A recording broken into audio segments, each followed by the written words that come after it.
Welcome to Tuesday's edition of Big Blue Kickoff Live here on Giants.com as well as the mobile app. He's Howard Cross. I'm Lance Medow with you for the next 60 minutes.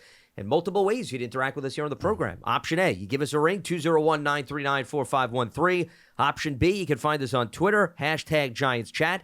And as a reminder, you can find the archive of this show and our entire podcast network on the Giants mobile app, podcast platforms everywhere, and at Giants.com/podcast. So today is day one of mandatory minicamp.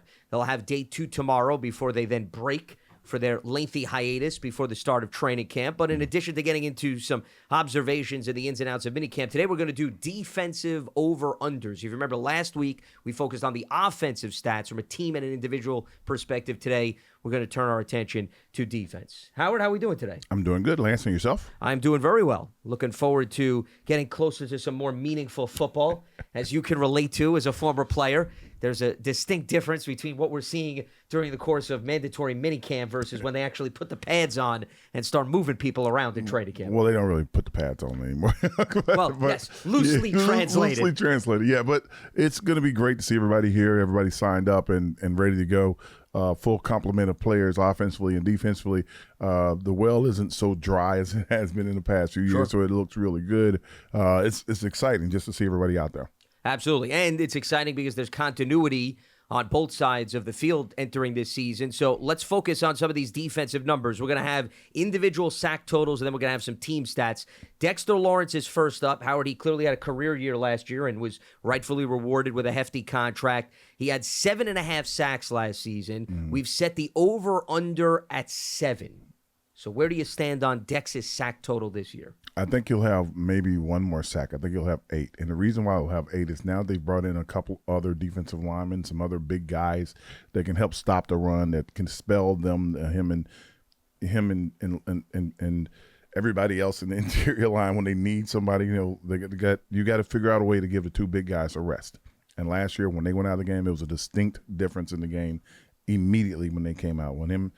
It just was. So now that you got other guys that can help, other guys that can spell, he'll have more energy in those moments. He'll get more sacks. I'm completely with you, and you're referring to A'Shawn Robinson and Nacho, who they brought in. If you remember, Howard, and this is what I think you were getting at, when Dex went out, they were running at the guy that replaced him. And totally running. Without any hesitation. Correct. Okay. Yes. Yeah, forget pass. He's out. He's out. Let's go right there. 97's out. Yep. So I think with them beefing up the interior guys, and let's not forget Leonard Williams too. Yeah. Could Dex get 8 sacks? No, I don't think that's a stretch at all. So I'm with you. I'm going over just like you with 7 being the number. He can absolutely get to 8 with respect to this season. Staying on the defensive front, Leonard Williams. He only had 2.5 last season, though. In fairness, he missed 5 games. So 6.5 is what we're setting the over-under on for 2023. 6.5. I'm going to go 6. I'm going to say it's going to be under. I think he'll get to 6. And again, another guy that's going to have a very productive year. I don't think he'll be playing as much. Remember, Lenny and Dex played a lot of snaps. Sure. They will not have to play that many snaps this year. And I think with the defense being beefed up and able to stop the run, guys will have to put the ball in the air more and give them more opportunities. Yeah, I think that's a very fair take. Also, I'm taking into consideration Leonard Williams has had more than 6.5 just 2 times in his career, Howard. He had that double-digit sack season, remember? Other than that, he only had 1 season where he was in that 6.5 category. So trends go in the opposite direction. But didn't he have the double-digit sack thing with the Giants? He did. Oh, he absolutely didn't he have an incredible player beside him? 100%. So that's why I'm saying it could be 6. He'll get more than 6, but I'm giving him 6. I'm just going to be safe and take the under. No, and I'm with you. I'm going under 2 for that very reason. Plus, if you look at Wink Martindale's defenses, Howard, I think we shouldn't also dismiss the fact it's a spread the wealth sack mentality for the most part. I think that's a I think there's misrepresentation. I think that the guys who got their hand in the dirt, and the guys who are pass rushers and guys who are going after the ball, that's not a spread your wealth. That's eat what you kill moment. So that's what you're looking at. You're not looking at – Wink's defense does not do anything different for defensive linemen. Sure. They get upfield, they blitz, they stunt, they do everything everybody else does. The blitz is what brings more pressure from the outside, and it's more prevalent because he couldn't get there with the interior and the down guys. And now with, more guys up there, more time, can stop the run, more opportunities, it's going to be interesting to see. to free him up. I guess what I was getting at is you see some secondary players, see some safeties. Like I said, break down across the board. When you can't get there with your regular guys, you have to bring other people. Sure, yeah. And it'll be also interesting. I mean, we didn't have this number, but interestingly, Howard, no one's ever had a double-digit sack season under Wink. This will be. You think this is going to be the year? This will be the year, yeah. Do you have a guy in mind? Mm-hmm. Okay. Maybe he's on the list, so we'll wait. Maybe, okay, yeah. That's a little bit teaser here in terms of what's coming your way. And maybe we don't even have to hesitate in waiting because the next guy on the list is Azeez Ojulari, who had 5.5 last season, but he missed 10 games. Mm-hmm. So 7.5 is what we're setting the over-under. Remember, he had a great rookie year where he had 8 sacks. So where do you stand on Azeez? I'm going to think it's going to be under the 7.5. The only reason why, because I don't know how many games he'll play. When they drafted him, he was on a pitch count. Everybody, great talent, incredible speed. You saw when he came back, he came off the ball so fast, it scared even him. So he could have a lot more. He could, if he stayed healthy the whole year, he'd be a double-digit sack guy. Is he going to stay healthy the whole year? And I can't, bank on his health because he can't bank on it himself. Well, it's only been 2 seasons, but to your point, it's fluctuated. So, I mean, are we going to see 14, 15 games out of him? I mean, your guess is as good as mine at this point. They drafted him on a pitch count. Like it was not, it wasn't a secret. If he was healthy, he'd have been a first-round pick. He would have been a top 10 pick. Yeah. But he wasn't healthy, so he slid down to the second round or so. And now, you see why he slid down. And that was a result of that knee injury. I'm with you. I'm going under 2. We're on the same page for these first 3. I could see Azeez, could he be in the 6.5 category? I don't think that's crazy. Well, here's the other thing. Now, he could be healthier this year because, when you give him a pitch count, you're on a pitch count because you got hurt in college and now you're coming back. But he got another injury last year that helped him out for a lot of games. And I don't know if it's related. I didn't go back and try to check and compare and contrast. I'm just saying he's injured. I don't know how. So you didn't take the medical scans out? I thought you were studying that. I'm not that kind of guy. Okay. I don't know. Right. I would say he'd be a lot healthier this year. He might get few more games because his injury was in season. He got to come back and play as opposed to missing the season when he was in college. But it's just going to be interesting. I can't, I don't want to gauge someone's health that way. Kayvon Thibodeau is next on our list. He also suffered an injury in the preseason, but he only wound up missing 3 games, had 4 sacks as a rookie. We're setting the over-under at 8 for year 2 for him. He'll be a double-digit sack guy. He'll be a double-digit, and this is why. He had 4. Probably should have had 8 or 9 with all the holding calls. I think that the league will see that is a big problem for him. They won't let him hold him as much. Number 2, getting hurt in the preseason, getting his knee tweaked in the preseason. He was out 3 games. Those 3 games, he was effective, but he was an ineffective player. It takes 4 games to get your legs under you to play. After game 4, he's been in the league almost 7 games. After the 7th game, his productivity picked up greatly. Whether it was stopping the run, whether it was putting pressure on the quarterback, everything picked up. That's 7 games basically he was trying to get himself going last year.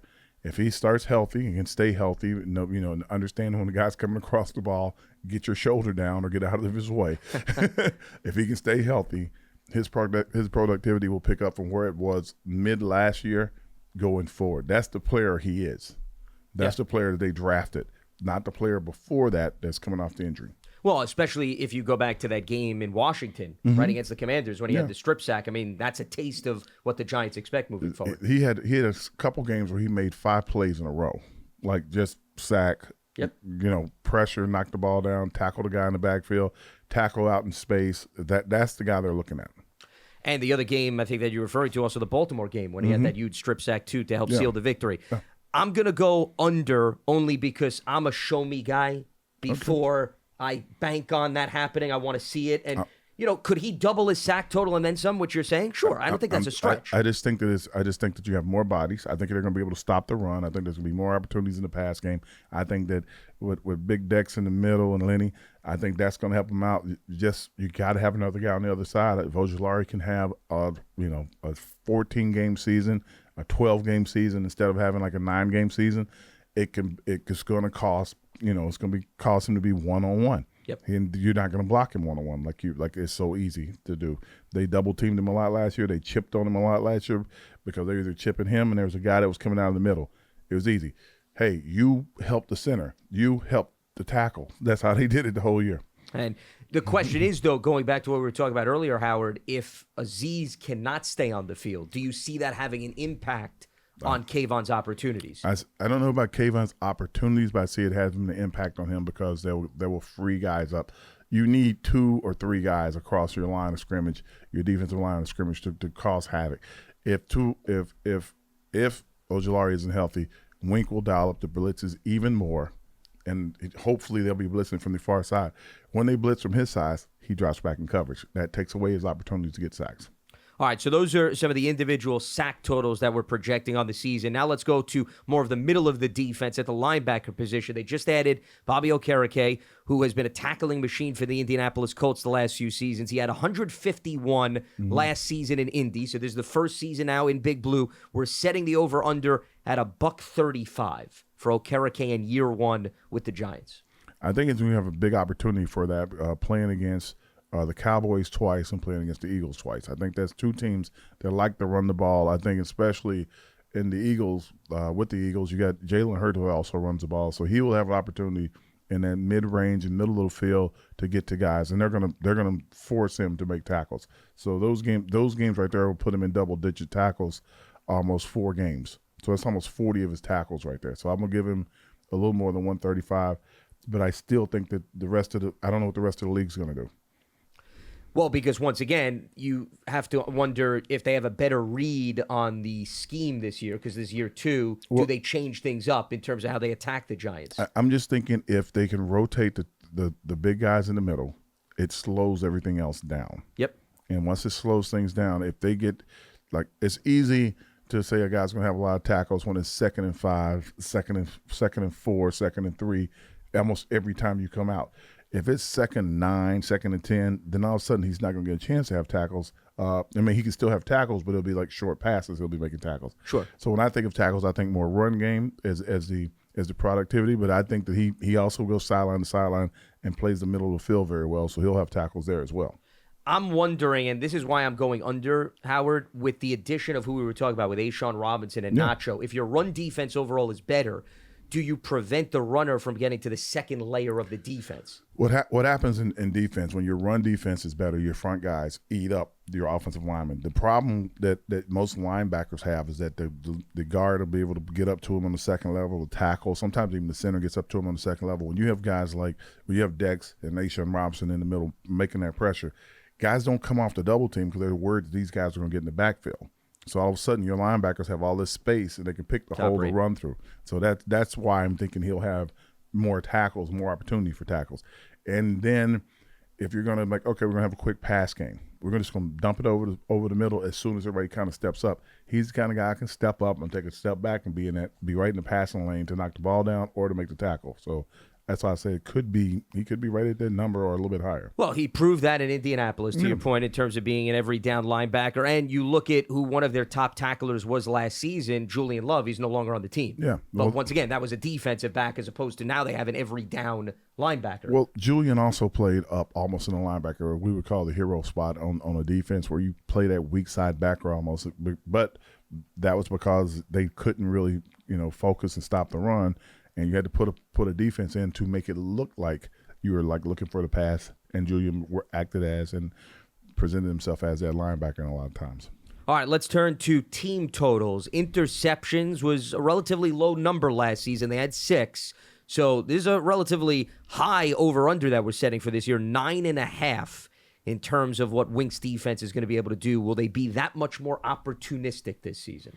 Opportunistic is kind of also something false when you think about the way the defense has been run. Wink's defense is a blitzing power up the middle kind of defense. It causes his defensive backs, especially guys on the islands, to play one-on-one defense or man-to-man. When you're playing man-to-man, you usually have your back to the ball. Yep. When you have your back to the ball, you don't usually intercept the ball. You knock the ball down.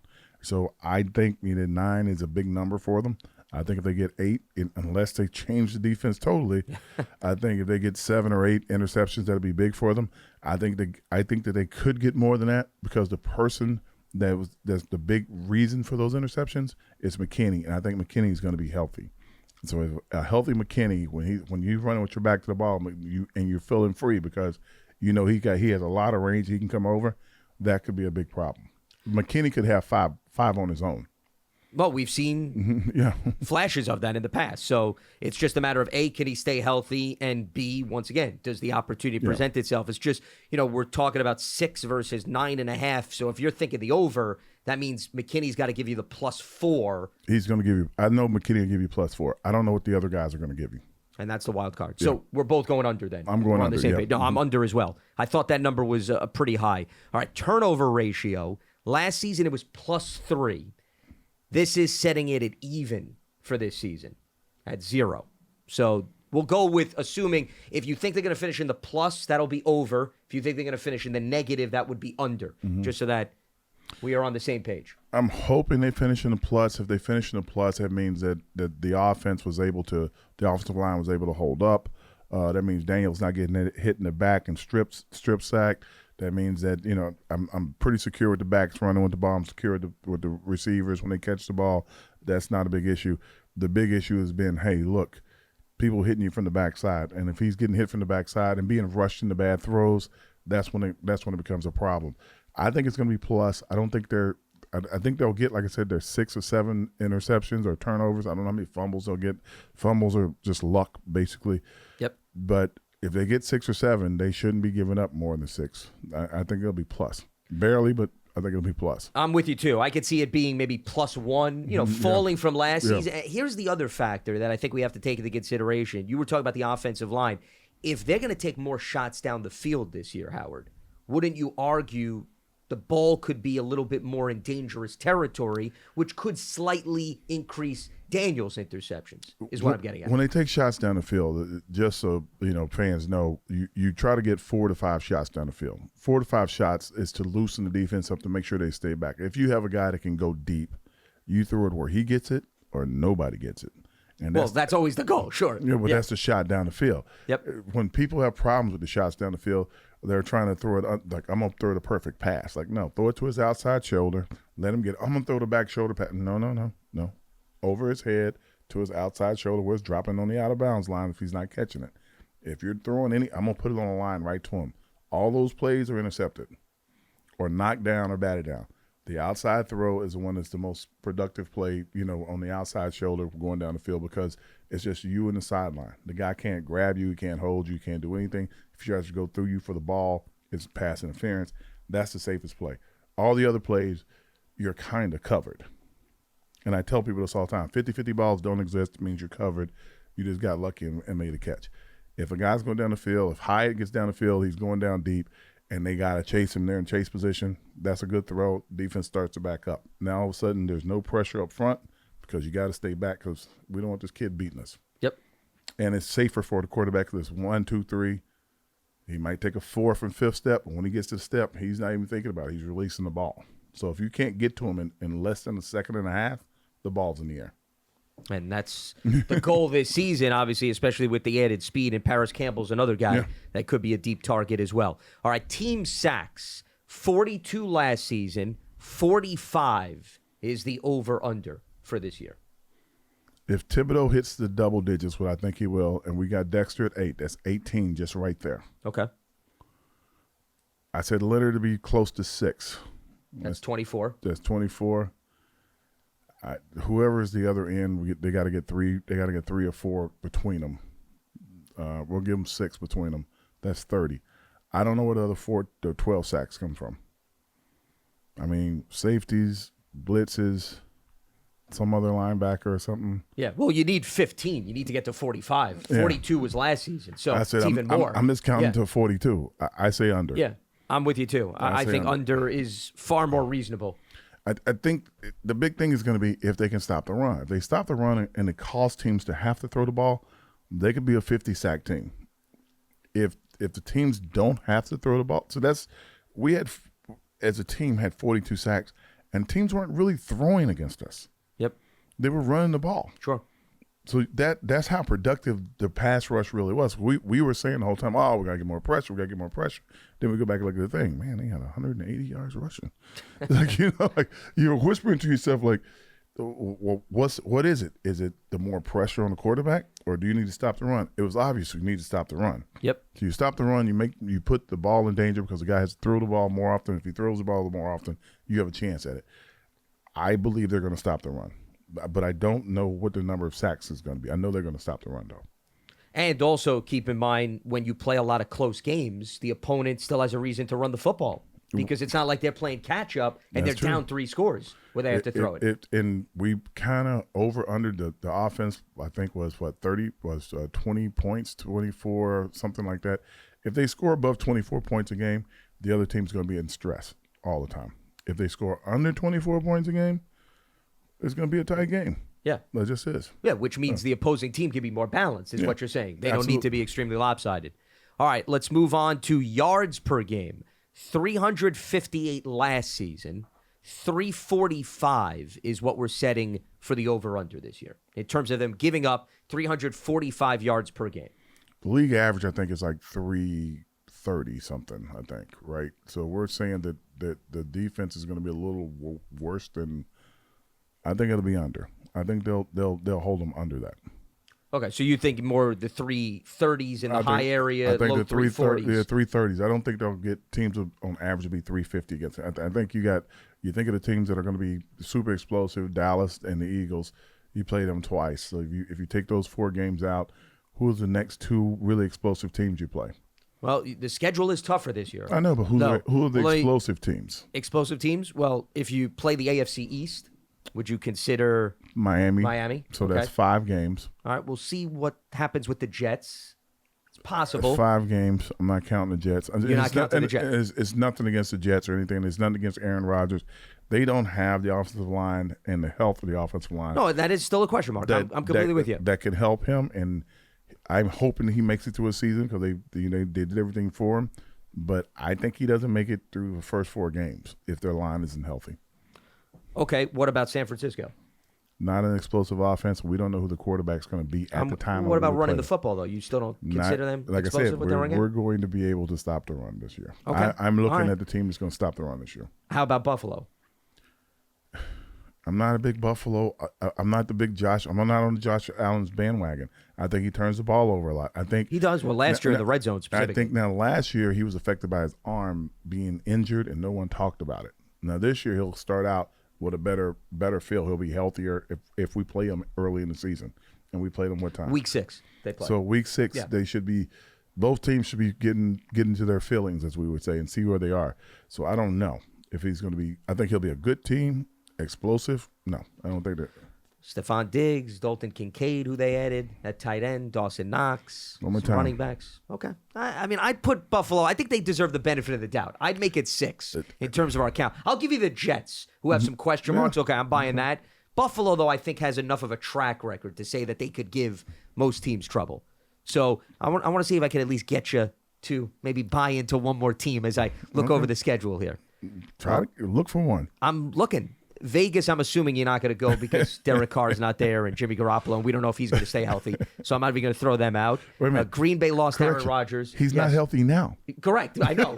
Well, because he had to have surgery. Remember, they gave him a physical. Well, they didn't give him a physical. They had to give him an injury waiver as a result of that. Yep. What about New Orleans with Derek Carr arriving? I don't believe in Derek Carr. You don't believe in Derek Carr? I'm not a Derek Carr. So I mean, he's a great. I like him. He's a buddy of mine and everything. Yeah. But believe in him like I don't trust Derek Carr. Okay, because he's got some nice weapons at receiver on that team. Okay, so 5-6 is the territory. So that doesn't buy you 347 yards per game that they could give up potentially. Okay, I'm leaning more towards the over because I think you're selling some of these opponents short, and I do think the schedule is a little bit tougher. I think the schedule is really tough. I think they're going to be. I think the Giants will be in a lot of tough games early on in the season. I don't think they're going to be blowouts. Yeah, I'm not assuming blowouts. Correct. No, what I mean blowouts like 42-40, 38-30. Okay, so you mean it from that standpoint. High-scoring affairs. Yeah, high-scoring. Okay. I think it's going to be more like 20-17, 24-20. If it's anything, I think it's going to be like a bloodbath the first few games of the season, and I think it's because first off, defenses are ahead of offenses first of the season. Tackling's always an issue, and you never know who's gonna break one, who's not. And ball security is an issue the first 3 or 4 games of the season because no one's used to being touched and being knocked around. So the first few games of the season, there are a lot of things could happen that are unpredictable. I'm depending on the defense to play well in the run game because you got bigger guys up front. I'm depending on whoever's playing guard for the Giants, the two guys, to play a little bit better. I think Evan Neal takes a big step forward because for how many games, whenever he got hurt, the knee injury, yeah, he was hurt for however long that season then, because you could see it. He couldn't, if you made a switch direction on him, or he planted that big foot in the ground, that knee was like, hey, we're going this way. We're not cooperating. I know you want to go the other way, but nah. And he's like, "Are you okay?" They were asking him on the side. He's like, "Yeah, I'll be okay. I'll be okay." Like, can you do? Like, and he fought through it, and I applaud him for his toughness. But man, that didn't look pretty at all. That hurt. So I feel bad for him on that. But I think with a healthy knee going forward, being able to get down and flex, he'll be a better player this year. And he doesn't have to be great; just got to be a better player. All right, let's go to the next category, pass defense. 220 yards per game is what we're setting as the over-under. They were at 214 last season. I'm going to say it's going to be over because I think there are going to be more teams passing. I'm with you. And I think that they're going to have to pass because I'm going to keep beating this drum.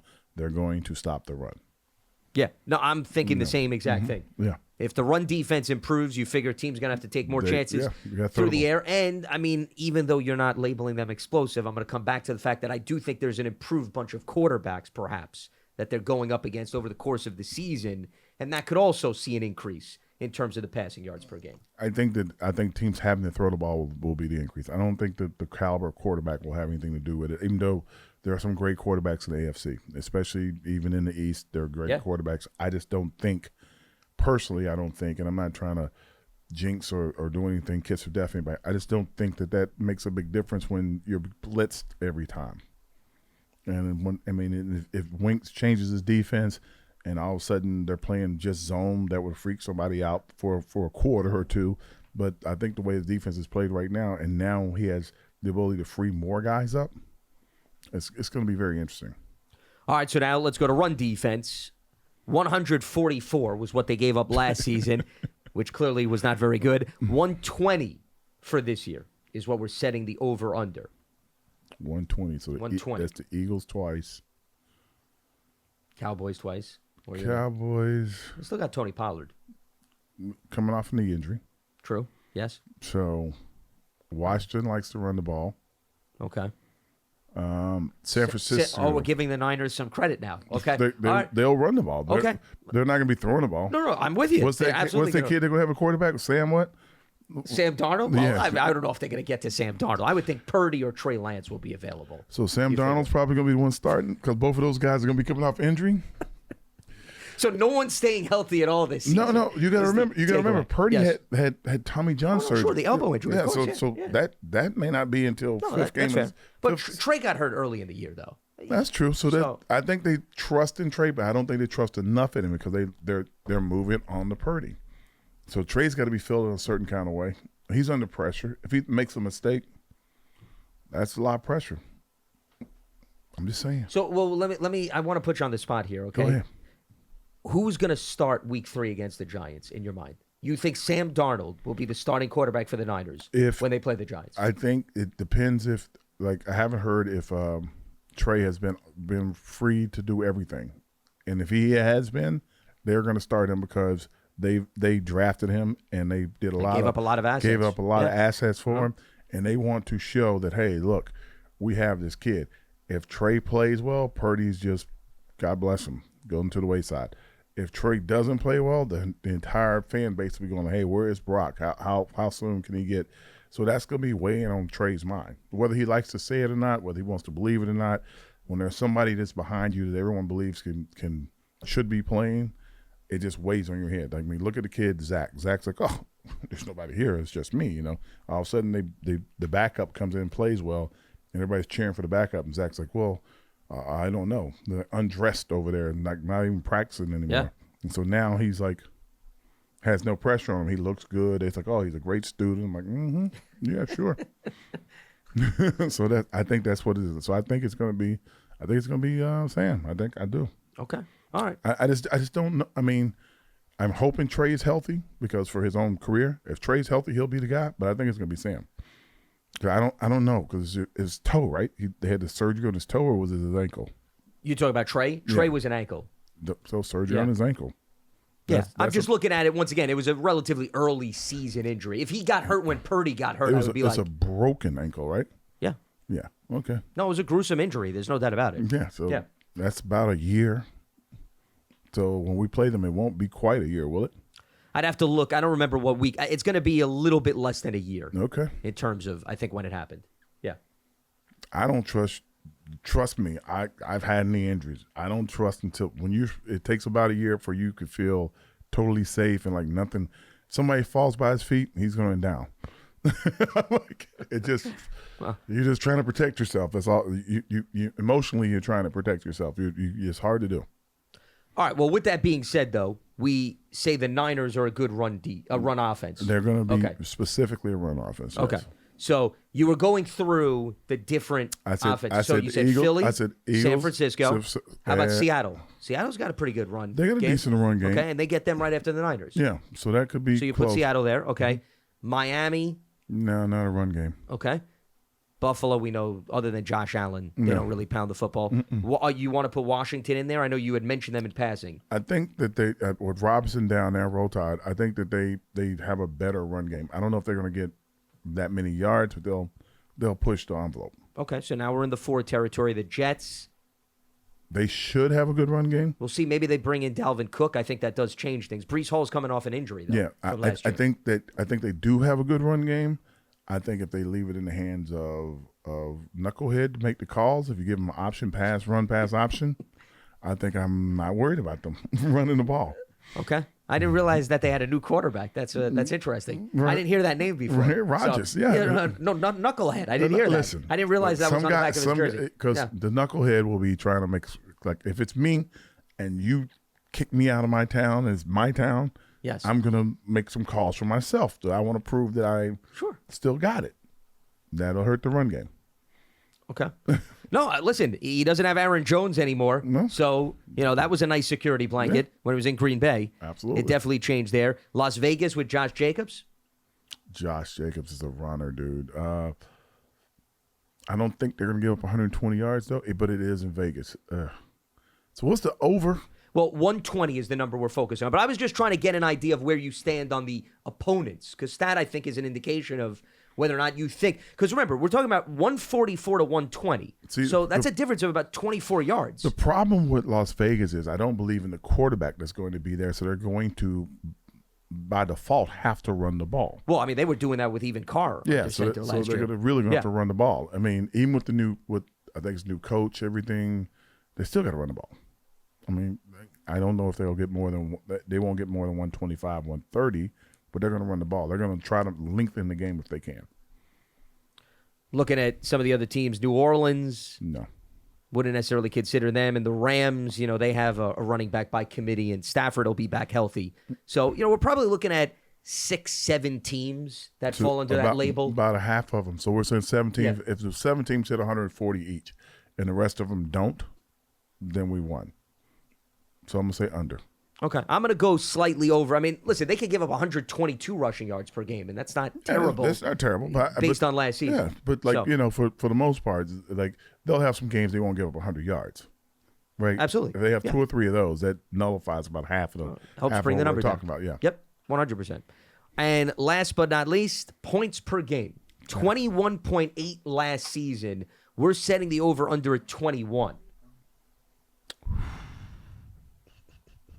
And you were hinting at this earlier in terms of the flow of games and so forth. I think it's going to be, I think 21. I think I'm going to take, 21's a hard number. Yeah, it is difficult. I'm going to take the over. I'm going to say 21.5 points. I think the Giants will score on the average 20, 23, 24 points a game. So they'll be they'll be on a plus of this. So they'll still score more points than they give up, but obviously more than 21. And I'm with you. I mean, could they have, once again, an unbelievable season? But, I mean, you're going to have to hold a lot of teams in the teens in order to get in that department, too. But you're going to play, like I said, you're going to play muddy football for most of the season. So there'll be some 17-20 games. There'll be some, 21-20 games. So if you have 2 or 3 of those, as long as there's no 35-42s, But you're bound to have at least one, Howard, no? I mean, there's going to be one game that becomes an offensive clinic, you figure. I hope not. Well, I'm not saying you're hoping. It's just about the reality of football. Yeah, I mean, and how the schedule plays out. It could be like the Minnesota game. Like every time we score, they score. Exactly, It could be where they just go back and forth. I mean, I see the Dolphins having the potential to score a lot. Well, they did last season. Yeah, I see them. They're prolific scorers. I see the Eagles, even though they've lost a few people here and there, I see them with potential to score a lot. Like their defense is going to play well. The Cowboys, I don't have any idea what they're going to do.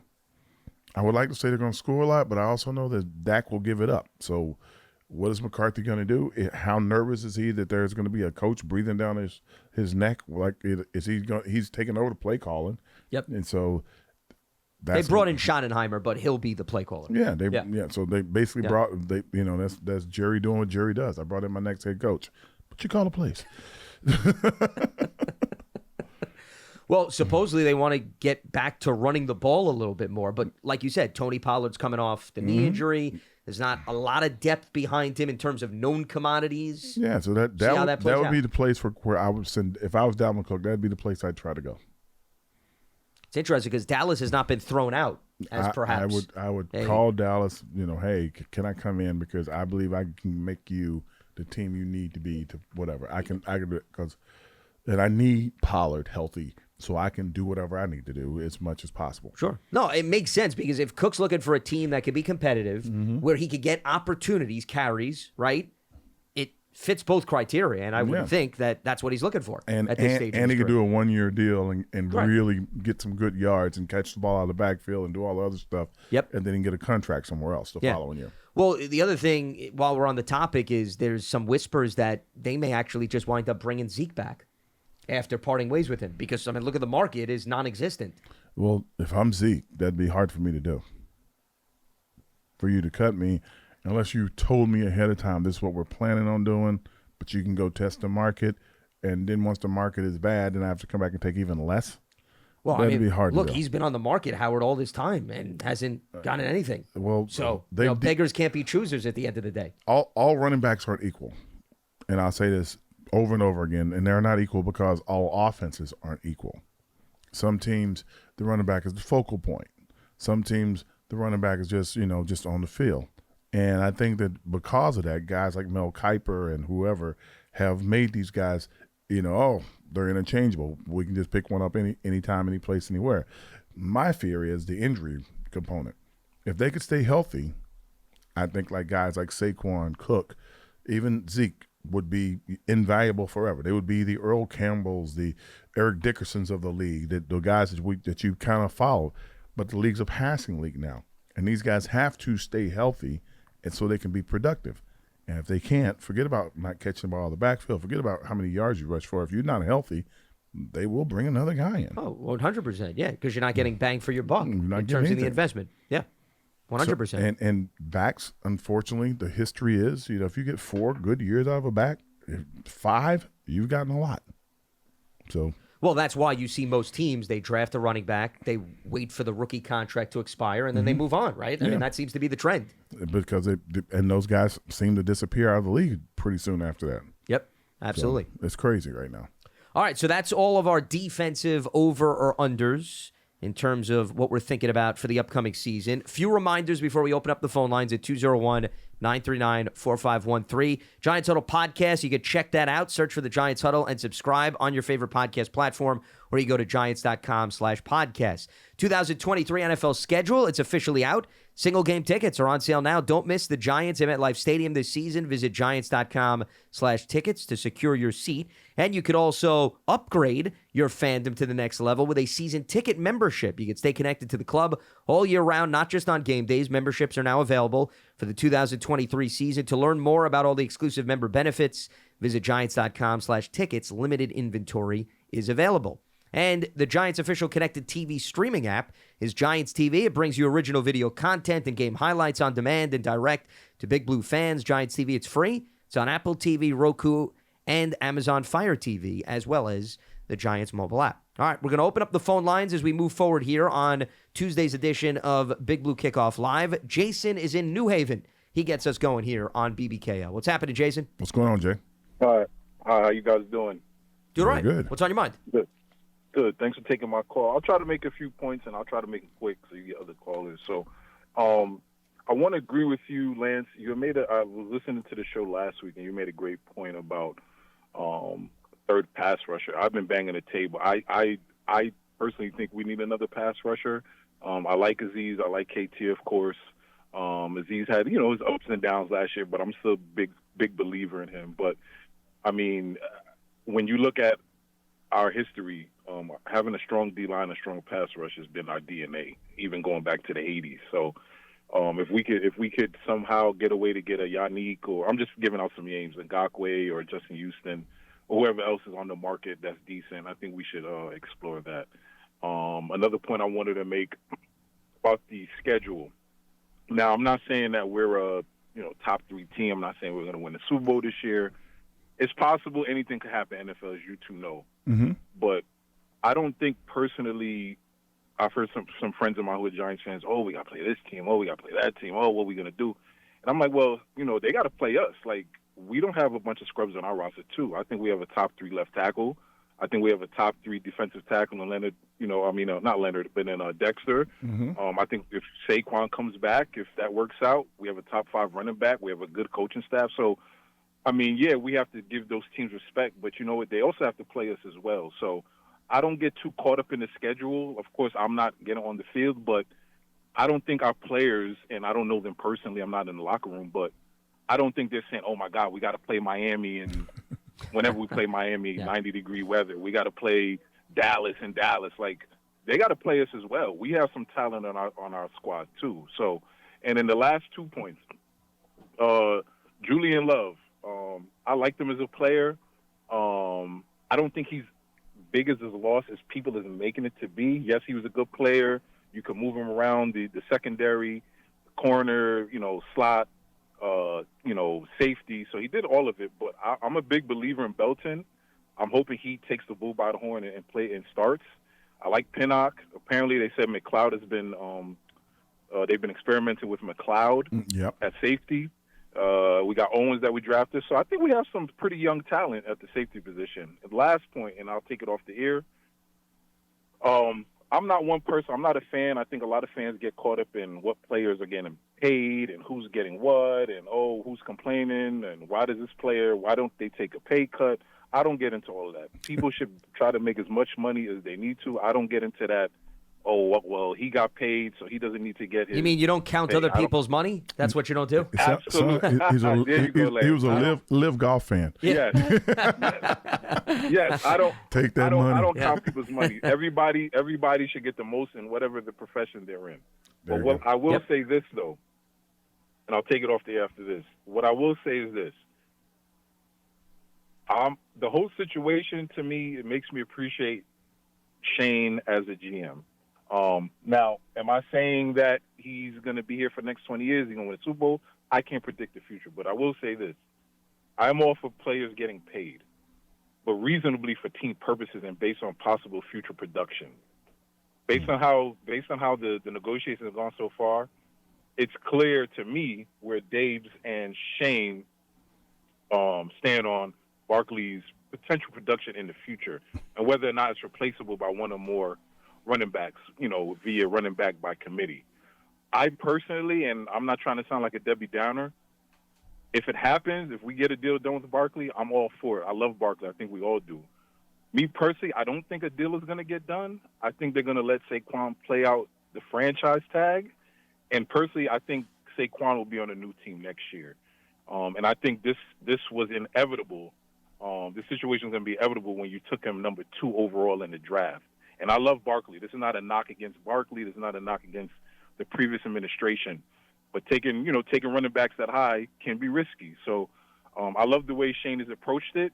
And I'll take any comments or rebuttals you guys have off the air, and I appreciate it. All right, Jason. Appreciate the phone call. There was a lot there. There was an overwhelming amount of content there, yes. Well, in terms of the last point, Saquon Barkley, I mean, let me just say this from a factual standpoint, Howard, before you weigh in. I think it's important for everyone to understand, just based on the rules and regulations in the NFL, July 17th is the deadline to get a long-term deal done for players that were given the franchise tag. Once a player signs the tag, they are required to show up for all mandatory sessions. So there's no incentive, I just want to make this clear, for a player to sign the tag if they still have until July 17th to work out a new deal, and then they'd force themselves to have to show up. In terms of the game of leverage is what I'm getting at. I just think a lot of people don't bring that into the conversation just based on how the calendar lays out here for the next month. It doesn't matter. And this is why it doesn't matter. You have to remember this. Like, fans are looking at it and trying to figure it out. You're given the facts of the date of July 17th for them to get it done. Here's the facts. Saquon had an opportunity to sign a contract during the season when he was like the focal point almost of the offense. His representation, and he sat down and talked. So probably let's wait till after the season. There'll be a better market. They misjudged the moment. I'll go back to like me when I coming out of high school as a basketball player, football player, I ran track. I had scholarship offers from everywhere to do everything. And then when it came down to it, like it was like time to decide what I was going to do. My dad goes, whose scholarship would you have to sign first? I'm like, football. He goes like, well, you should be able to sign a football scholarship, you think? I'm like, why? He goes, there's no telling what happens after February. And I'm like, good point. Don't hesitate, sign on the dotted line. Yeah. He goes, strike when the iron's hot. If the iron's hot, take what you get right then. And I know it's not a good mantra, but if you're in business, something different. But if it's your body, and then you're banking on your body, if there's a big number they put out there, you should like, hey, you got to start factoring, okay, I can live out of interest for the rest of my life or something. Let's move on. And that's what you got to do. And I'm not saying he made a mistake. He did what was right by him, his family, his representation, but you got to strike when the iron's hot. Him and Julian both did the same thing. Yeah, Julian Love, yeah, sure. Yeah. Well, the safety market didn't turn out to be, I think, what they projected. But I know, like, whoever telling people that, not just Barkley, not just positions, they should be looking historically to running back positions being devalued at a greater rate than anything else. If you're on a team and you're the focal point of the offense, and they bring in a lot of receivers, you may not be the focal point of the offense again. If the whole season they're talking about they need receivers, if we could get somebody that could catch the ball, if we could give Saquon and Daniel some help, once they say to give them help, that gives you less responsibility. That's the forecast. The forecast that he got was probably like you are the mainstay or the focal point of the offense. Well, and I think also, forget just the Giants situation, Howard, Josh Jacobs, who had a career year. I mean, he put the entire offense on his shoulders, right? Amazing. The Raiders haven't given him a long-term deal. No. So if Jacobs can't get a long-term deal, Henry. that should tell you all you need to know. Yeah. Derrick Henry. Well, and the Tennessee supposedly was trying to trade him, trying to figure out what to do with him because they're like, okay, it's too much money. It's just too many big-time guys. The only guy right now in the league is running back that's like really getting his due is Christian McCaffrey. And that's because he got traded for a contract. Yeah. So and going to a team where we were talking about, they emphasize the run. Emphasize the run. Okay. So he's focused. They're going to pound the football. Absolutely. Yep. 100%. Because, I mean, I brought up right now, I have the top paid running backs in the NFL. And after McCaffrey, it's Alvin Kamara, okay, who didn't sign his deal yesterday. Yeah. Then Derrick Henry, who we just talked about, on the trade market. Nick Chubb, followed by Joe Mixon. Yeah. And there's some young guys there, and the rest of the guys are a little bit older. As far as the schedule goes and him talking about, well, the Giants have to play – they have to play the Giants too, it's not so much the Giants are having a tough schedule. It's just there's so many away games. And the travel does a lot more for you to your preparation. I think even in one case they're going to stay on the West Coast because they have back-to-back Arizona, San Francisco. Yeah, so we'll be out there for over a week. So things like that are problems for teams. You break up the rhythm. If some of the guys are old enough to have kids and they're not really seeing their kids that week, all that stuff kind of factors in, and you don't know what's going to happen when you're on the road for that long. Travel also, if you got banged up, the airplane hurts you. You're back in treatments as soon as the plane lands because they're trying to get the swelling to go down and all these other different things. Sure. And nowadays you can't cross state lines with certain medication. So that's a thing that happened over the last 10 years that affects athletes. So there's a lot of different things that are happening to guys and that playing on the road that many times in a row is going to affect. That doesn't make it impossible to do. It just makes it tougher for the team. They have 9 road games this year. It alternates now with the 17-game schedule as opposed to 8 home games versus last year. Obviously, it was the reverse. And 7 out of the first 9 are on the road. Yeah, 7 of the first 10. 10. On the road. Yeah. Okay. No, still, your point is well taken. I mean, it's a very lopsided breakdown in terms of schedule. It is what it is. So they're going to have to be road warriors in the early stages of the season. But I'm with you. I mean, and listen, you could speak to this because you're a former player, and I was having conversations with Jonathan on this show, and I mean, most of you guys do not get caught up in who you're playing in week 15 when it's week 1 of the NFL schedule. If you're smart this time of year, you're trying to make sure you're extraordinarily healthy and you understand the playbook and the concepts. Even though you've been in the same system forever and ever, you want to know, okay, coach, what do you want from me this year? How can I best help if I'm a defense player of the defense? How can I best help the offense? If you're a special team guys, how can I make that next step? Those are the things you're trying to answer in the offseason. And when you're not at the facility or you're in the weight room, that's what you're working on, trying to get yourself ready for. That's what you're watching, all the clips of practice and games and stuff to see. Like, I see you as, this kind of a player. Like, you could be like, and they'll tell you a player's name. I go immediately download all of his clips and start watching them and see how it breaks down and start grading them out myself and trying to see. That's what you should be doing this time of year. When the season starts, you may know a Monday night game. You'll probably hate every Thursday night game, but you're not looking any further than the guy you got to play against that week. And the reason is that you're trying your best to win that game. Narrow focus. Yeah.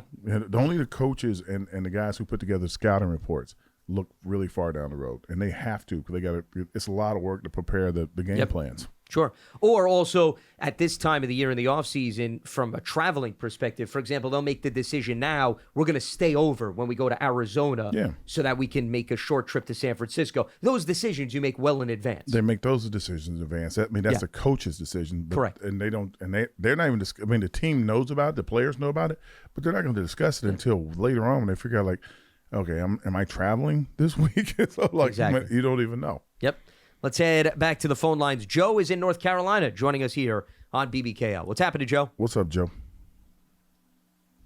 Joe going once.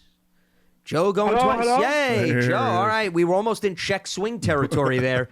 Hey, Joe. That was Gerald. I'm sorry, it was Gerald. Gerald, I okay. Your guys before and told you need to get a GM money, remember? But I was talking about what you talked about yesterday with Mr. Casillas. I've been a fan for a long time. And I want to piggyback when the guy was talking about the culture. I am so happy the culture has changed with the Giants ever since George Young was GM. I've been a fan. If you see my truck is tatted up all over it with Giant stuff. I've been a fan since early 60s. All right. And I just want to let you guys know you did a good job yesterday talking about Saquon because nobody knows what the lineup's going to be, this or for, or who they're going to put in position. I'm not worried about that. I don't care if they put cheerleaders on the team. I'm still going to be a Giant fan. All right. You know what I'm saying? I'm going to go ahead and let you guys go and answer the rest of your calls. But I appreciated that show yesterday. I couldn't get on because, you didn't have no call hold yesterday. But I was there. I was biting my tongue, man, trying to get in and say something. All right, Gerald. But you go out there and enjoy it. You couldn't go enjoy the rest of your show. And I finished listening at the broadcast, but I enjoyed what you said yesterday. I love the culture. Like I said, I was around when George Young was brought in, Phil Sims, all that kind of stuff. I remember those days, and I'm glad they're trending in the right position in that position. Let everybody guess what they're going to do. Because the more they guess in, the more stronger the Giants are going to be. All Amen. Right. You got it, Gerald. Appreciate the phone call. Well, I don't know what was discussed on yesterday's show because it was Casillas and Titino. So they were talking about a difference in culture, how Dayball has changed the culture of the team. They were talking about how I keep calling Joe coach, but how Joe has kind of brought a different air to the team, and it has changed a lot. I mean, they're different guys, different personalities. I think if you go in with Dayball any day, anytime, he sits with everybody, any different person, whether it's a player, whether it's an owner, whether it's somebody from the kitchen staff, he BS's with them. You can see him sitting outside sometimes, taking a break, smoking a cigar and relaxing with him and some of the other coaches and stuff. And Shane's just your everyday guy as well, and he is all about his business and everything, but these are guys that are approachable, nice people. Like, it's just, I can remember Coach Dayball last year. I think his daughter's going to go to Penn State, but bringing his daughter up. So, like, you should talk to my daughter about Bama. I'm like, she's going to Bama. He was like, no, you should talk to her about Bama. Oh, she's going to Bama, right? So it was funny. She said, she's going to Penn State. I said, I still love her, Coach. It's fine. So, it's just part of it. They incorporate everything constantly. They bring a lot of people in. They don't. everybody feels like they're in, like you feel like you're in the family, and it's a big culture shift.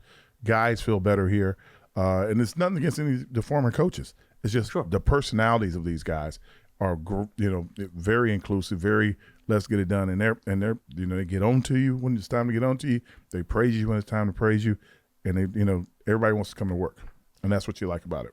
Yeah, I think approachable and personable is probably the best way that I would describe just the environment overall and the feel and so forth. So, okay, well, if that was the gist of it, I guess I was just trying to wonder how Saquon was tied into that, because that's what it seemed like the caller was alluding the to. Saquon thing was he was saying that he thought that the culture has changed to the point that anybody could fit in and play. That's what the caller's trying to refer to. And yes and no. Yes, Saquon is a special talent. Yes, Saquon is when healthy, it could be an unstoppable player almost. No, in the fact that there will be other players that can do some of the things that I think they drafted a kid out of Oklahoma this year. Eric Gray, that catches the ball out of the backfield, who's a decent runner, especially in space. You got 2-3 backs with Breida and everyone that right now run between the tackles. So as a collective group, that's the leverage they're going to use against Saquon. And Saquon, all he has to say is like, hey, just look at the numbers. They're like, which numbers? That's how negotiations go. Sure. Well, so. I think this was brought up, and this is where we'll end the conversation. When you're giving out a contract, especially to a running back, it's not so much what did the guy do for you, it's what do you think he's going to do for you moving forward.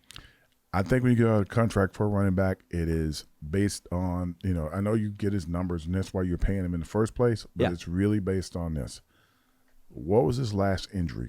What did he hurt last? What was ailing him last? And you go and sit with the doctors and you start to determine, okay, how bad was it? Can he rehab it? Is it going to be 100%? Which nothing's ever 100% once you start playing the game. And then you start to figure out how long is that joint? How long is that hip? How long is that shoulder? How long is that knee? How long is that, how prevalent is it to it happening? So the doctors will say, hey, look, once we do this surgery on your knee one time, it doesn't usually come back. Or could it creep up again? Or they'll say, we did the surgery. We looked inside. He has a little bone on bone inside. So I'm just telling you, this is he's instead of having 7-year lifespan, he might have a 3 or 4-year lifespan. And you're trying to get a contract for 5.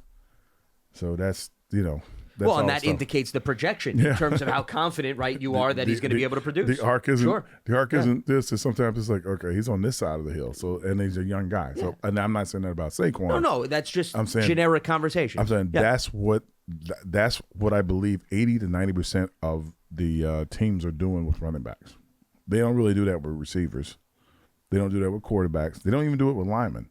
But the running backs, because you have to run the ball and you're going to get tackled when you touch the ball, they are like, how much time do we have with this knee? How much time do we have with this shoulder? How much time do we have with this ankle? And they look at it constantly. Sure. One other thing that I think is related is Dalvin Cook was just released. He had 4 straight 1,000-yard seasons and has been relatively healthy. So if a guy like that, Howard, let go. He also has a shoulder.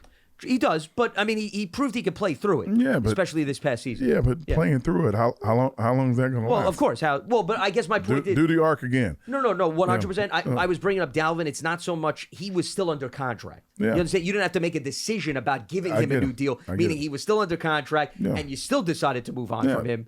So that just goes to show you. They were just trying to cut their losses. They didn't think his shoulder was going to hold up. I mean, this is again opinion. I don't think they believe his shoulder was going to hold up.